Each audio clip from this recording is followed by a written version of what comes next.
ओम श्रीमद् वाल्मीकि रामायणे युद्धकांडे पंचमः सर्गः अंतिम भाग। वीरराज समीपस्थं सागरस्य च तद्बलं मधुपाण्डुजल श्रीमान द्वितीय इव सागरः। समुद्र के पास ठहरी हुई वह विशाल वानर सेना मधु के समान पिंगल वर्ण के जल से भरे हुए दूसरे सागर की सी शोभा धारण करती थी। वेलावन्मुपागम्य ततस्ते हरिपुंगवाः निविष्टाश्च परम्पारं कांक्षमाणा महोदधेः। सागर तटवर्ती वन में पहुंचकर वे सभी श्रेष्ठ वानर समुद्र के उस पार जाने की अभिलाषा मन में लिए वहीं ठहर गए। तेषां निविशमानानां सैन्यर्सन्नाहनिः स्वनः अंतर्धाय महानादमर्णवस्य प्रशुश्रुवे। वहाँ डेरा डालते हुए उन श्रीराम आदि की सेनाओं के संचरण से जो महान कोलाहल हुआ वह महासागर की गंभीर गर्जना को भी दबाकर सुनाई देने लगा। सा वानराणां ध्वजिनी सुग्रीवेणाभिपालिता त्रिधा निविष्टा महती रामस्यार्थ पराभवत। सुग्रीव द्वारा सुरक्षित व वानरों की विशाल सेना श्री रामचंद्र जी के कार्य साधन में तत्पर हो रीछ, लंगूर और वानरों के भेद से 3 भागों में विभक्त होकर ठहर गई। सा महार्णवमासाद्य हृष्टा वानरवाहिनी वायुवेग समाधूतं पश्यमाना महार्णवम्।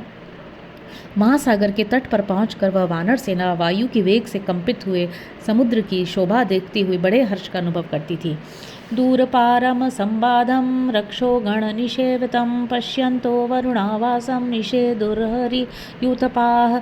जिसका दूसरा तट बहुत दूर था और बीच में कोई आश्रय नहीं था तथा जिसमें राक्षसों के समुदाय निवास करते थे, उस वरुणालय समुद्र को देखते हुए वे वानर यूथपति उसके तट पर बैठे रहे। चण्डनक्रग्राह घोरं क्षपादौ दिवसक्षये हसन्तमिव फेनौघे नृत्यन्तमिव चोर्मिभिः। चन्द्रोदये समुद्भूतं प्रति चन्द्रसमाकुलं चण्डानिल महाग्राहैः कीर्णं तिमिति मिंगिलैः। क्रोध में भरे हुए नाकों के कारण समुद्र बड़ा भयंकर दिखाई देता था। दिन के अंत और रात के आरंभ में प्रदोष के समय चंद्रोदय होने पर उसमें ज्वार आ गया था। उस समय वह फेन समूहों के कारण हंसता और उत्ताल तरंगों के कारण नाचता सा प्रतीत होता था। चंद्रमा के प्रतिबिंबों से भरा सा जान पड़ता था। प्रचंड वायु के समान वेगशाली बड़ी बड़ी ग्राहों से और तिमी नामक महामत्स्यों को भी निगल जाने वाला महाभयंकर जल जंतुओं से व्याप्त दिखाई देता था। दीप्त भोगैरिवाकीर्णं भुजंगैर्वरुणालयम् अवगाढ़ं महासत्वैर्नाना शैल समाकुलम। वह वरुणालय प्रदीप्त फणों वाले सर्पों, विशालकाय जलचरों और नाना पर्वतों से व्याप्त जान पड़ता था। सुदुर्गम दुर्ग मार्गम तम गाधम सुरालयं मकरैर्नागभोगैश्च विगाढ़ावातलोलिताः उत्पेतुश्च निपेतुश्च प्रहृष्टा जलराशयः। राक्षसों का निवास भूत वह अगाध महासागर अत्यंत दुर्गम था। उसे पार करने का कोई मार्ग या साधन दुर्लभ था। उसमें वायु की प्रेरणा से उठी हुई चंचल तरंगें जो मगरों और विशालकाय सर्पों से व्याप्त थीं, बड़े उल्लास से ऊपर को उठती और नीचे को उतर जाती थीं। अग्निचूर्णमिवाविद्धं भास्वराम्बु महोरगम सुरारी निलयं दिग्घोरं पाताल विषयं सदा सागरं चाम्बर प्रख्यम्बरं सागरोपमं सागरं चाम्बरं चेति निर्विशेषमदृश्यत। समुद्र के जलकण बड़े चमकीले दिखाई देते थे। उन्हें देखकर ऐसा जान पड़ता था मानो सागर में आग की चिंगारियां भी बिखेर दी गई हों। फैले हुए नक्षत्रों के कारण आकाश भी वैसा ही दिखाई देता था। समुद्र में बड़े बड़े सर्प थे। आकाश में भी राहु आदि सर्पाकार ही देखे जाते थे। समुद्र देवद्रोही दैत्यों और राक्षसों का आवास स्थान था। आकाश भी वैसा था क्योंकि वहाँ भी उनका संचरण देखा जाता था। दोनों ही देखने में भयंकर और पाताल के समान गंभीर थे। इस प्रकार समुद्र आकाश के समान और आकाश समुद्र के समान जान पड़ता था। समुद्र और आकाश में कोई अंतर नहीं दिखाई देता था।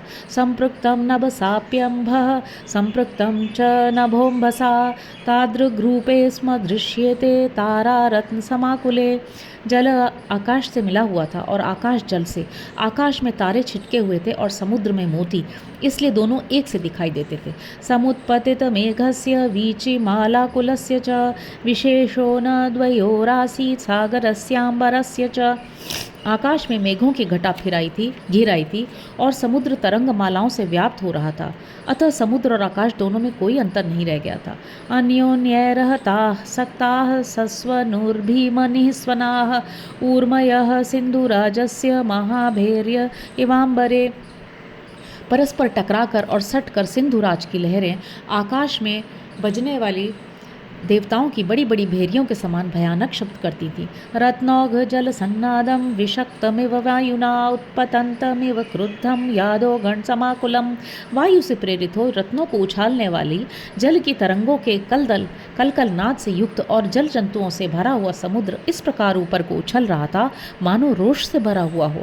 ददृशुस्ते महात्मानो वाताहच्चलाशयम अनिलोद्धूत माकाशे प्रवलांतमिवोर्मिभिः।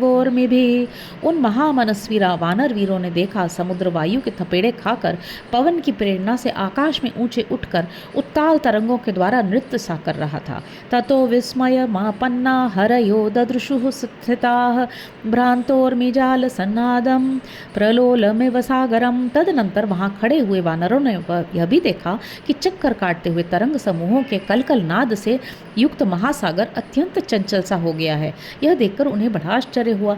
इतिहासे श्रीमद् रामायणे वाल्मीकि आदि काव्ये युद्ध कांडे चतुर्थः सर्गः। इस प्रकार श्री वाल्मीकि निर्मित आर्ष रामायण आदि काव्य के युद्ध कांड में चौथा सर्ग पूरा हुआ। हरि ओम।